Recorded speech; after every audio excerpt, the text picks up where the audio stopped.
Oi, gente!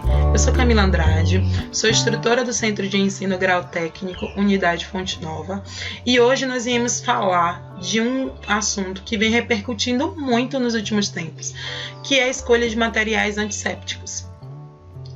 Para que a gente consiga entender esse conteúdo ou como lidar com isso, a gente precisa falar de dois conceitos, que é a diferença de desinfecção e antisepsia.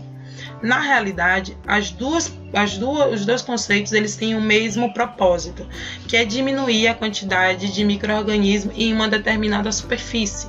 Se eu estou falando de tecidos vivos, a terminologia apropriada é antisepsia. Se eu estou falando de algum objeto, a gente está falando de desinfecção. Os dois têm o mesmo objetivo, como já foi falado anteriormente. Pessoal, só duas coisinhas que eu esqueci de mencionar no vídeo é que o uso de antissépticos, de álcool gel, não substitui a higienização das mãos. Essa figura, ela é de um experimento que nós fizemos aqui numa disciplina de biossegurança, onde mostra que a primeira plaquinha de Petri é as mãos sem lavar, sem fazer higienização. A do meio é passando apenas um álcool, mas sem lavar. E finalmente a terceira é fazendo todo o processo de lavagem das mãos da maneira correta. Outro ponto é que existe uma regulamentação da Anvisa, que é a RDC 46 de 2002, que propõe a utilização de álcool na forma de gel e não na forma líquida, justamente pelo fato da inflamabilidade existente nessa substância química, certo? Na forma de gel, existe uma segurança maior de manipulação para o uso da população em geral. Existem diversos materiais antissépticos, só que o álcool ele ganhou muito destaque nos últimos tempos e existem muitos estudos comparando a concentração dele frente à atividade germicida. Aqui eu trouxe um estudo para vocês e esse estudo ele avalia a concentração de álcool versus atividade germicida, certo? E foi observado que a concentração de 40% foi variado, né, de 40 a 100, e foi observado que 40% não foi observado nenhuma atividade germicida e 100% também não. Então, as concentrações, as faixas que começou a ter essa atividade foi a partir de 50%, de 50%, 60%, 70%, 80% e 90%, certo? E 100% abre um questionamento por quê, né? Será que o álcool mais concentrado ele não seria melhor? Tenho certeza que você também já teve essa dúvida. E para explicar isso, existem duas hipóteses, né? Eu vou colocar o link na descrição de todas as fontes, certo? Uma das hipóteses é que a água ela ajuda a ação do álcool. Ela ajuda fazendo com que o álcool ele penetre dentro do micro-organismo, fazendo com que ocorra a desnaturação das proteínas dos micro-organismos. E outra hipótese é que o álcool 100%, né, que na verdade não existe um álcool mais concentrado de todos, ele ocorre a evaporação muito fácil. O álcool ele é muito volátil, ele evapora muito fácil. Então se a gente fizer um experimento aqui, ó, eu colocar álcool 90, 95, 100% aqui e colocar álcool 70 aqui, você vai ver que aqui ele vai evaporar muito mais rápido e não vai ter tempo de ter ação germicida. Beleza? Quero apresentar para vocês a forma que é apresentada as concentrações mais comuns que são vendidas os álcools aqui, tá? Então, a gente tem o GL, grau GL e o INPM. Podemos trabalhar com essas duas unidades. Só você deve observar que a unidade INPM é uma unidade massa. E aqui, GL é a unidade volume. Em um outro vídeo, se vocês quiserem, eu posso entrar um pouco mais sobre isso, sobre qual a diferença entre massa, massa, volume, volume. O que importa que vocês saberem é que para graus e NPM, a gente sempre utiliza álcool 70, que é o mais indicado.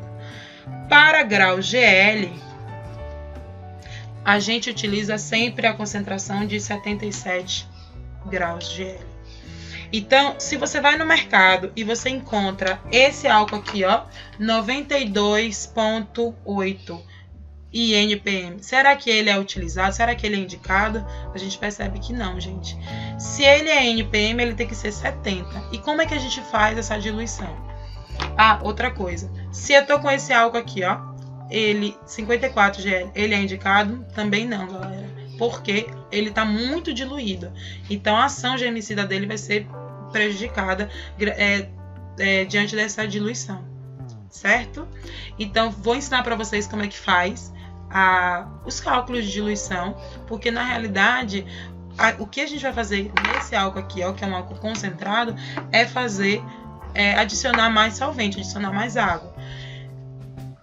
E na realidade, gente, não é qualquer concentração de água. E não é qualquer quantidade de água, não é qualquer quantidade de álcool que a gente vai conseguir essa concentração de 70, beleza? Só um momento que a gente volta já. Existe uma relação matemática que é possível a gente calcular a quantidade exata de álcool que a gente vai precisar e a quantidade de álcool concentrado que a gente vai precisar para fazer a nossa mistura. Tá? Para que você consiga fazer isso, você precisa basicamente de duas informações. Uma, a quantidade de álcool que você quer preparar. No caso, eu quero preparar, exemplo, 200 ml. E a outra informação que você precisa é saber qual é a concentração do álcool que você comprou no mercado. No caso da minha, vocês já viram, eu comprei 92,8. 92,8 porcentagem. E aí, qual é essa relação? Essa relação é a seguinte: volume de álcool concentrado vai ser igual à quantidade que você está preparando. Então, eu vou colocar aqui, ó, quantidade vezes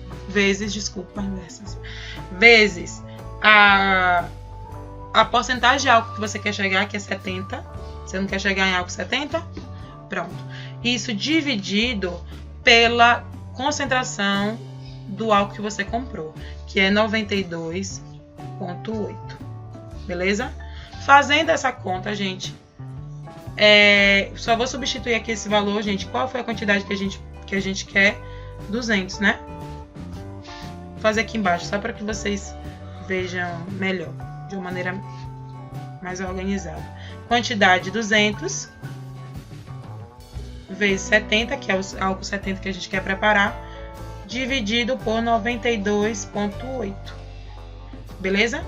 Fazendo essa conta, o volume de álcool que você vai precisar para preparar 200 ml de álcool 70 é 150 do álcool concentrado. 150,8 ml. Já fiz essa conta, viu, gente? Para facilitar. 150,8. Então você vai pegar um recipiente, tá? No laboratório a gente sempre utiliza esse equipamento aqui chamado Proveta, porque é um equipamento apropriado para fazer soluções, tá? É um equipamento volumétrico, mas em casa, gente, e água destilada, tá? Em casa vocês podem utilizar um material aqui, ó, não vai ter problema. Esse material aqui não é um material volumétrico, gente. E já explico para vocês, né? Vou colocar aqui na descrição, na realidade, o que é equipamentos volumétricos. Mas esse material aqui, ele não é apropriado laboratoriamente para poder fazer solução. É exato. Mas dá uma boa aproximação. Em casa dá para utilizar, tá? E vocês vão utilizar a água mais pura que vocês encontrarem. No laboratório a gente utiliza ou água destilada ou deionizada para esse preparo. E nós vamos colocar em um recipiente, esse recipiente aqui. Então, como é que vocês vão preparar essa solução? Vocês vão fazer a medição de, se vocês quiserem preparar 200 ml, tá? Vocês vão pegar 150 ml de álcool, vai colocar aqui, e depois vocês vão colocar a quantidade que falta para chegar a 200, que é mais ou menos 49,5 ml. E aí vocês vão colocar essa quantidade aqui, avolumar até 200 ml, beleza? Depois disso, vocês enfrascam. Depois de vocês enfrascarem, que já pegou química sabe, que toda a solução ela tem que ter a data de preparo, a concentração e quem foi que preparou o responsável, tá? E depois vocês podem fazer a utilização. É o novo, né? Uma forma nova de ensinar. Sinto muita falta dos meus alunos, inclusive, perto de mim. Mas a gente sabe que essa medida é necessária.